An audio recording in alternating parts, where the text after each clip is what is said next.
नमस्कार बच्चों, आपका स्वागत है आपके अपने यूट्यूब चैनल कन्या क्लासेस पर। और आज हमारी 36वें नंबर का वीडियो है। 36वें नंबर वीडियो की क्लास है और हम पढ़ने जा रहे हैं आज अध्याय 7 में 1857 का प्रथम स्वतंत्रता संग्राम हम पढ़ रहे हैं, जिसमें आज हमारी ये तीसरी क्लास है, जिसमें हम पढ़ेंगे आज महत्व, यानी कि स्वतंत्रता संग्राम का क्या महत्व रहा, स्वरूप क्या रहा और कौन कौन सेनानी थे जिन लोगों ने इस स्वतंत्रता संग्राम में बढ़ चढ़कर भाग लिया। तो उन सब के बारे में हम जानेंगे। और आज हमारा ये अध्याय 7 समाज विज्ञान कक्षा 10 में अध्याय 7 आज हमारा समाप्त हो जाएगा। इसके बाद फिर हम अध्याय 8 पर पहुंचेंगे। तो आपसे एक रिक्वेस्ट है कि जिन लोगों ने अभी तक अगर चैनल को सब्सक्राइब नहीं किया है, चैनल को सब्सक्राइब ज़रूर करें। चैनल आप यूट्यूब में खन्ना क्लासेस डालिए, ठीक है, खन्ना क्लासेस आपको मिल जाएगा। उसमें फिर प्ले लिस्ट में जाइए, वहाँ पे सारी किताब से जो हमने अध्ययन किया है वो सारे वीडियोज़ हैं और प्रश्नोत्तर के भी वीडियोज़ हैं। कुछ बच्चों की बार बार आती है कि सर महत्वपूर्ण, तो आप महत्वपूर्ण के पीछे मत भागिए, आप किताब से पहले अध्ययन करिए। महत्वपूर्ण हम कराएंगे, हम आपको पहले बता चुके हैं कि महत्वपूर्ण भी हम कराएंगे, आप इसके बारे में फ़िक्र मत करिए। खालिस्तान हो गए हैं, सही जोड़ी हो गई, यानी आपके पूरे 100 नंबर का, जो भी 100 नंबर का आपका इंतज़ाम है वो पूरा हम करने वाले हैं। जो भी 180 मार्क्स का पेपर आपका आने वाला है। तो अब शुरू करते हैं आज की अपनी क्लास। बस रिक्वेस्ट है, जिन लोगों ने सब्सक्राइब नहीं किया है, जिन लोगों ने, वो सब्सक्राइब करें और ज़्यादा से ज़्यादा अपने दोस्तों के साथ उसको शेयर करें, ठीक है। तो चलिए पढ़ते हैं आज की अपनी क्लास। देखो बच्चों, प्रथम स्वतंत्रता संग्राम के बारे में हम पढ़ चुके हैं। ये सन 1600 ईस्वी से प्रारंभ होके और हमारा 1857 की क्रांति तक गया। 1600 में आपने पढ़ा पिछले वीडियो में। अगर कोई बच्चे और हमसे आज नए जुड़ रहे हैं इस वीडियो के माध्यम से, तो आप चैनल को सब्सक्राइब करिए और पुराने वीडियो भी पढ़िए। नंबर के हिसाब से आपको सारी क्लासेस मिलने वाली है। जैसे आप 33 नंबर वीडियो पढ़ेंगे, उसके बाद आप 34 नंबर वीडियो पढ़िए, फिर आप 35 नंबर पढ़िए, फिर 36 नंबर, 37 नंबर, ऐसे हम चलते जाएंगे और एक सब्जेक्ट के पूरे क्रमवार वीडियो आपको मिलेंगे। तो आपने अगर जो आज पहली बार जुड़ रहे हैं उनको कुछ वीडियो समझ में नहीं आएगा, क्योंकि हमारा ये आज अध्याय समाप्त होने वाला है। तो आप इसके पहले वाले वीडियो ज़रूर देख लें, तो आपको बहुत अच्छे से समझ में आ जाएगा। अब चलिए देखते हैं। देखिए, 1857 के प्रथम स्वतंत्रता संग्राम में यद्यपि पराजय का सामना करना पड़ा, क्योंकि अंग्रेज़ों के खिलाफ हमने जितनी भी लड़ाइयाँ लड़ी इस संग्राम में वो हम हार गए। चाहे फ्रांसीसियों के साथ अंग्रेज लड़ी हो तो अंग्रेज जीत गए, चाहे बक्सर का युद्ध हो, चाहे प्लासी का युद्ध हो, हम सारे युद्ध हारे। किंतु इस क्रांति के बड़े गहरे और दूरगामी परिणाम सामने आए। भारतीय स्वतंत्रता आंदोलन के इतिहास में भारतीयों के लिए प्रेरणा का स्रोत बना, यानी कि भारतीयों को अपनी ताकत का एहसास हो गया कि ये युद्ध, ये संग्राम तो हम हार गए, इसमें कई लड़ाइयाँ हम हार गए, क्योंकि हमारी असफलता के 8.8 कारण थे जो हम पिछले वीडियो में पढ़ चुके हैं। जिसमें सामान्य जस नहीं था, स्थानीयता नहीं थी, आपस में कम्युनिकेशन नहीं था, हमारे पास हथियार नहीं थे, बहुत सारी चीज़ें थीं। इस वजह से हम हार गए। लेकिन हमको इतना प्रेरणा मिल चुकी थी कि अगर हम एक साथ होके अंग्रेज़ों के खिलाफ लड़ेंगे तो हम ज़रूर जीत जाएंगे। क्रांति ने अंग्रेजी साम्राज्य की जड़ों को हिला दिया था। अंग्रेज भी बहुत परेशान हो गए थे, ठीक है। अब 1857 ईस्वी का संग्राम ब्रिटिश राज के लिए बड़ी चुनौती बना था। इससे अनंततः तत्कालीन गवर्नर जनरल लॉर्ड कैनिंग के द्वारा कुचल दिया गया था। इस नाम को आप याद रखिए। परंतु इस संग्राम से अंग्रेज़ों को गहरा झटका लगा। इस संग्राम ने अंग्रेजी साम्राज्य की जड़ों को हिलाकर रख दिया था। अंततः ब्रिटिश सरकार ने भारत में अनेक प्रशासनिक परिवर्तन किए। इन परिवर्तनों के कारण भारतीय समाज, अर्थव्यवस्था और सरकार में जो हुए वे निम्नलिखित परिवर्तन हुए थे। देखिए, पहला तो इन लोगों ने क्या किया कि जो ब्रिटिश संसद ने 1858 में एक अधिनियम पारित किया, एक कानून पारित किया, उससे क्या हुआ कि भारत पर शासन करने का अधिकार जो ईस्ट इंडिया कंपनी थी, जो भारत में आई थी 1600 ईस्वी में, उससे उन्होंने सीधे इंग्लैंड की सरकार ने अपने हाथों में ले लिया कि अब ईस्ट इंडिया कंपनी भारत पर अधिकार ने राज नहीं करेगी, अब वहाँ का शासन हम लोग चलाएंगे। पहला तो ये किया उन्होंने। दूसरा, 1857 के पश्चात सेना का पुनर्गठन किया। उन्होंने कहा सेना का पुनर्गठन करो और जो भारतीय सैनिक हैं जिन्होंने विद्रोह किया था उनको सेना से बाहर करो या उनकी ताकत कम करो, क्योंकि अंग्रेज़ तो 100 आए थे, उनमें 1000 सैनिक तो हमारे भारतीय ही हुआ करते थे। तो इस संग्राम में उन सैनिकों में जो भारतीय सैनिक थे उनमें भारतीयता की भावना जागी और उन्होंने अंग्रेज़ों का सेना में रहते हुए विद्रोह कर दिया। तो अंग्रेज़ों ने इससे बड़ा सबक लिया। तो इस सबक के तहत उन्होंने क्या किया, सेना का पुनर्गठन कर दिया और अंग्रेज़ों ने भारतीय सैनिकों पर से विश्वास उठ गया था, क्योंकि विद्रोह कर दिया था भारतीय सैनिकों ने, तो अंग्रेज़ों का क्या विश्वास उठ गया। तो अंततः महत्वपूर्ण जिम्मेदारियां उन्होंने अंग्रेजी अधिकारियों को सौंप दी सारी की सारी। इसके अतिरिक्त यूरोपीय सैनिकों की संख्या में वृद्धि की गई। उन्होंने कहा कि अपन यूरोपीय देशों से लाएंगे सैनिक, उनको सेना में भर्ती करेंगे, भारतीय सैनिकों को भर्ती नहीं करेंगे। अंग्रेज़ों ने फूट डालो शासन करो की नीति का पालन करते हुए भारतीय सैनिकों का संगठन किया। और देखिए अगला पॉइंट है कि ब्रिटिश शासन ने देसी रियासतों का विलय करने की नीति में परिवर्तन किया और उत्तराधिकारियों को गोद लेने के अधिकार को मान्यता प्रदान की। यानी उनने क्या किया था, पहले क्या होता था कि जो राजा होते थे उनका बेटा राजा बनता था। उनने कहा ऐसा नहीं करो, गोद लेने का एक सिस्टम चला दो कि गोद लेके आप उत्तराधिकारी बना सकते हैं। तो अंग्रेज़ों की ये मान्यता थी, ये सोच थी कि राजाओं को किसी अंग्रेज़ को ये जो अंग्रेज़ों का गुलाम होगा, जो अंग्रेज़ों की बात मानेगा, उसको राजाओं को गोद दिलवा देंगे, राजा का उत्तराधिकारी उसको बनवाएंगे, जिससे उसके माध्यम से हम लोग राज करेंगे। उनकी ये सोच थी। तो इसी सोच के पीछे उन्होंने क्या किया कि उत्तराधिकारियों को गोद लेने का अधिकार को मान्यता दे दी। देसी रियासतों के शासकों को यह भी आश्वासन दिया कि अब किसी रियासत का विलय नहीं किया जाएगा, क्योंकि अगर विलय करते थे तो क्या होता था, वो राजा विरोध कर देता था, तो अंग्रेज़ों का विरोध होता था। तो उन्होंने कहा कि विरोध मत करो, इनसे राज्य को विलय मत करो कि इससे विरोध करें, इनको खुश रहने दो, लेकिन जो इनका उत्तराधिकारी होगा, जो इनका राजा बनेगा अगला, वो अंग्रेज़ों की बात मानने वाला बनेगा, क्योंकि किसी को भी गोद लेके राजा बना सकने के कानून को इन्होंने मान्यता दे दी थी। अगला पॉइंट है कि ब्रिटिश सरकार ने राजाओं, भूस्वामियों और जमींदारों के प्रति उदार दृष्टिकोण अपनाया और इस प्रकार उनका समर्थन प्राप्त करने की नीति अपनाई कि अपन इनको ज़्यादा परेशान मत करो और इनका समर्थन प्राप्त कर लो। अगला पॉइंट था कि 1857 के संग्राम को ब्रिटिश इतिहासकारों ने सैनिक विद्रोह की संज्ञा देकर उसे महत्व को कम आंका और प्रसिद्ध क्रांतिकारी और विचारक विनायक दामोदर सावरकर ने 1857 भी घटनाओं को भारत का प्रथम स्वतंत्रता संग्राम कहा और अपनी पुस्तक का शीर्षक भी यही दिया। अब देखिए अंग्रेज़ों ने क्या कहा, अंग्रेज़ों ने कहा कि अगर इस घटना को प्रथम स्वतंत्रता संग्राम या आज़ादी का युद्ध का अगर टाइटल मिल जाएगा तो लोगों की हिम्मत बढ़ जाएगी। तो उन्होंने क्या किया, इस पूरे विद्रोह को उन्होंने सैनिक विद्रोह का नाम दे दिया कि कोई आज़ादी की लड़ाई नहीं थी, ये तो सैनिकों का विद्रोह था, जबकि सैनिकों का विद्रोह नहीं था। तो जो विनायक दामोदर सावरकर थे उन्होंने इन सब घटनाओं को भारत का प्रथम स्वतंत्रता संग्राम का नाम दिया और इसी टाइटल से हम इस अध्याय को पढ़ रहे हैं, ठीक है ना। यानी कि ये नाम किसने दिया, विनायक दामोदर दास ने दिया। तो आपको समझ में आ गया होगा कि इस घटनाओं का कितना गहरा महत्व पड़ा। इतना महत्व पड़ा प्रथम स्वतंत्रता संग्राम के में जो विद्रोह हुआ अंग्रेज़ों का, कि इस विद्रोह के कारण उनको अपने नियमों में परिवर्तन करना पड़ा। उन्हें देखिए 3-4 नियमों में परिवर्तन किया। पहला नियम पारित कर दिया कि ईस्ट इंडिया कंपनी नहीं भारत में राज करेगी, इंग्लैंड सरकार राज करेगी। दूसरा सेना का पुनर्गठन कर दिया, जिसमें जो बड़े बड़े अधिकार थे वो सब यूरोपीय देशों से जो आए हुए सैनिक थे उनको अधिकार दे दिए, भारतीय सैनिकों को अधिकार नहीं दिया।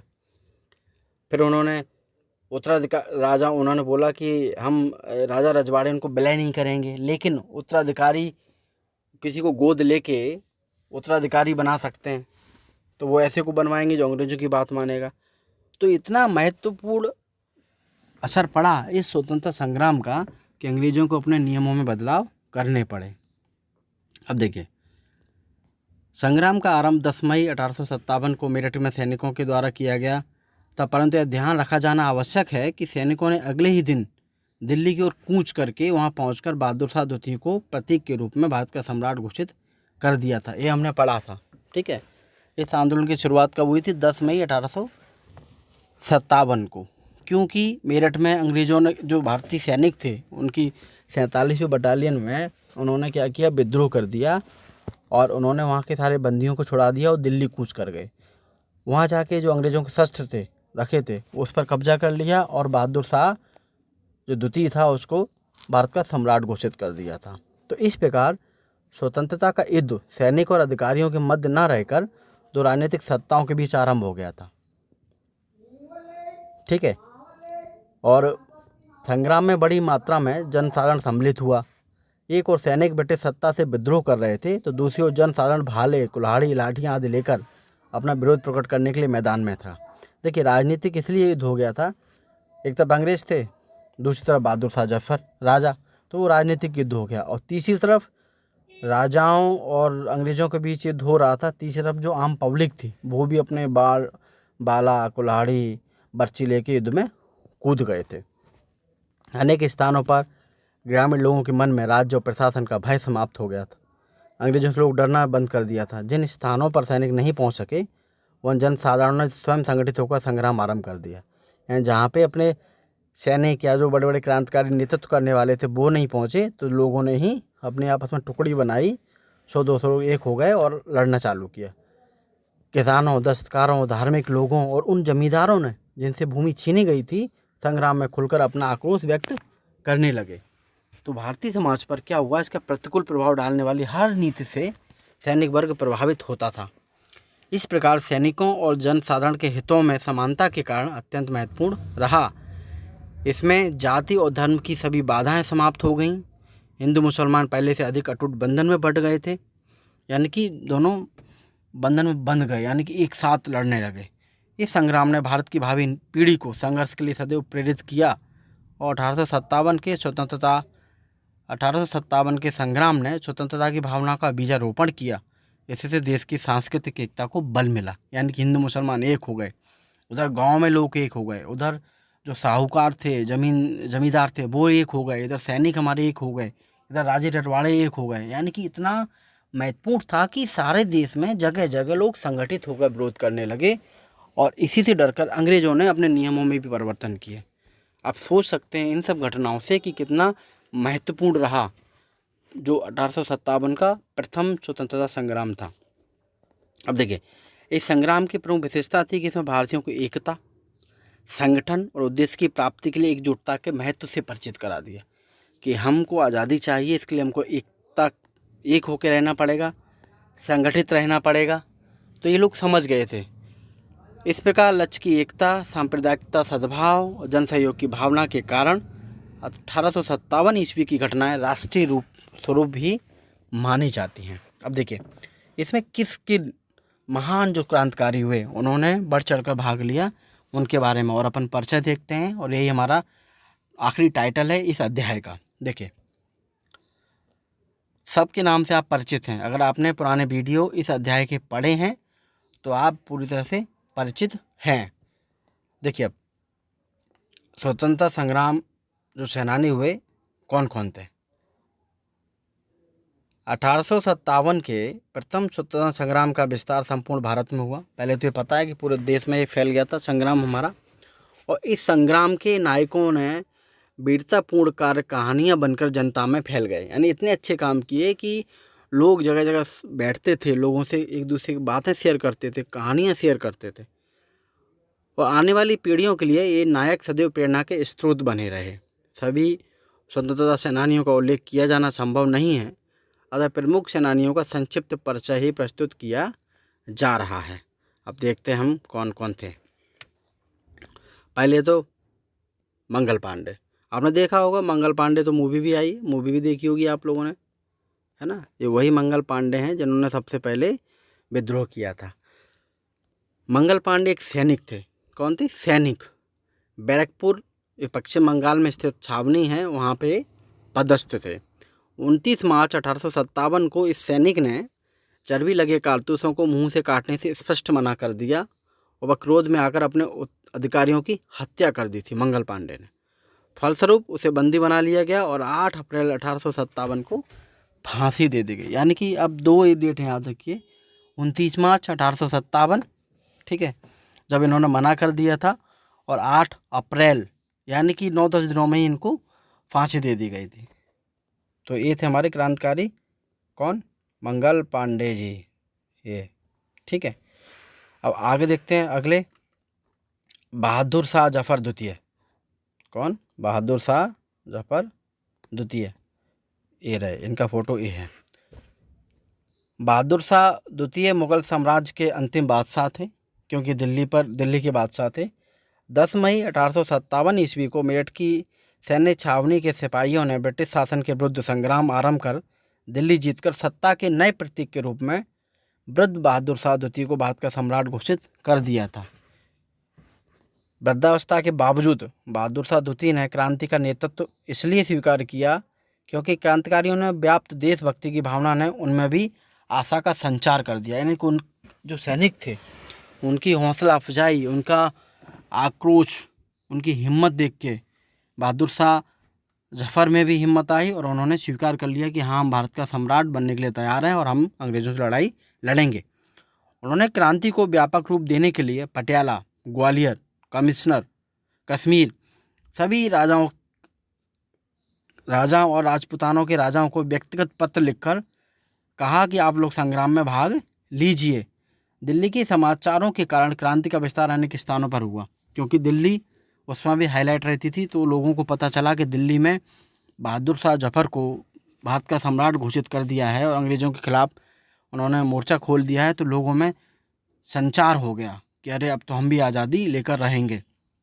इससे घबराकर लॉर्ड कैनिंग ने क्या किया, दिल्ली से ही क्रांति दमन का निश्चय किया। तो लॉर्ड कैनिंग ने बोला कि पहले हम दिल्ली में इनको हराएंगे, फिर कहीं जाएंगे। बहादुर शाह द्वितीय की सेनाएं अंग्रेजी फौजों से वीरतापूर्वक लड़ीं, परंतु पराजित हो गईं। अंग्रेज़ों ने बहादुर शाह को बंदी बना लिया। उन्हें निर्वासित कर रंगून बर्मा भेज दिया गया, जहाँ 1862 ईस्वी में बहादुर शाह द्वितीय का निधन हो गया। तो ऐसे थे बहादुर शाह जफर द्वितीय। फिर तीसरी मुख्य जो थी सेनानी, स्वतंत्रता संग्राम सेनानी, रानी लक्ष्मीबाई, झांसी की रानी लक्ष्मीबाई। अब देखिए, रानी लक्ष्मीबाई के बारे में सुना होगा आपने, अब देखते हैं। 1854 में झांसी के राजा गंगाधर राव की मृत्यु के पश्चात उनका रानी लक्ष्मीबाई के दत्तक पुत्र को झांसी की गद्दी का उत्तराधिकारी मानने से इनकार कर दिया गया। जो गंगाधर राव थे राजा, उनका तो मृत्यु हो गई, उसके बाद लक्ष्मीबाई के दत्तक पुत्र थे, उनको झांसी की गद्दी का उत्तराधिकारी मानने से इनकार कर दिया और झांसी को अंग्रेजी साम्राज्य में विलय कर लिया। किन्होंने? अंग्रेज़ों ने। इसका विरोध करते हुए रानी लक्ष्मीबाई ने ब्रिटिश सेना के भयंकर टक्कर ली। सर हीरोज द्वारा पराजित होने पर वह कालपी आई और तात्या टोपी की मदद से ग्वालियर पर उन्होंने अपना अधिकार कर लिया था। अंग्रेजी सेनापति हीरोज ने ग्वालियर आकर किले को घेर लिया था, क्योंकि वो झांसी से चली और ग्वालियर पर उन्होंने किले पर कब्जा कर लिया अपना। तो जो उनका जो जनरल था अंग्रेज़ों का, हीरोज, उसने ग्वालियर आकर किले को घेर लिया। अब 18 जून 1858 को झांसी की रानी लक्ष्मीबाई बड़ी वीरता से सैनिक वेश में संघर्ष करती रहीं और वीरगति को प्राप्त हुई। उनकी वीरता की गाथाएं आज भी देशवासियों को प्रेरित करती हैं। इनका अभी भी समाधि स्थल बना हुआ है ग्वालियर में, झांसी की रानी के नाम से, ग्वालियर पड़ाव पर, ठीक है, जहाँ पर एक किले से कूदी थी और इनका देहांत हुआ था, यानी कि वीरगति को प्राप्त हुई थी। अब बात करते हैं तात्या टोपी की। तात्या टोपी भी बड़ी महत्वपूर्ण स्वतंत्रता संग्राम सेनानी रहे। इन्होंने कानपुर से अपना विद्रोह प्रारंभ किया। देखिए, तात्या टोपे 1857 के उन वीर सैनिकों में से एक थे जिनकी आरंभिक निष्ठा पेशावर परिवार के प्रति थी। तात्या टोपे अपने देशभक्ति, वीरता, व्यूहरचना, शत्रु को चकमा देने की कुशलता, साधनहीनता की स्थिति में युद्ध जारी रखने को साहस, निर्भीकता, गुरिल्ला पद्धति से युद्ध के लिए जाने जाते थे। पेशवा नाना साहब की ओर से युद्ध का समस्त उत्तरदायित्व उनके स्वामी भक्त तात्या टोपे पर ही था। यानी कि पेशवा जो नाना साहब थे, उनकी तरफ से तात्या टोपे ही युद्ध किया करते थे।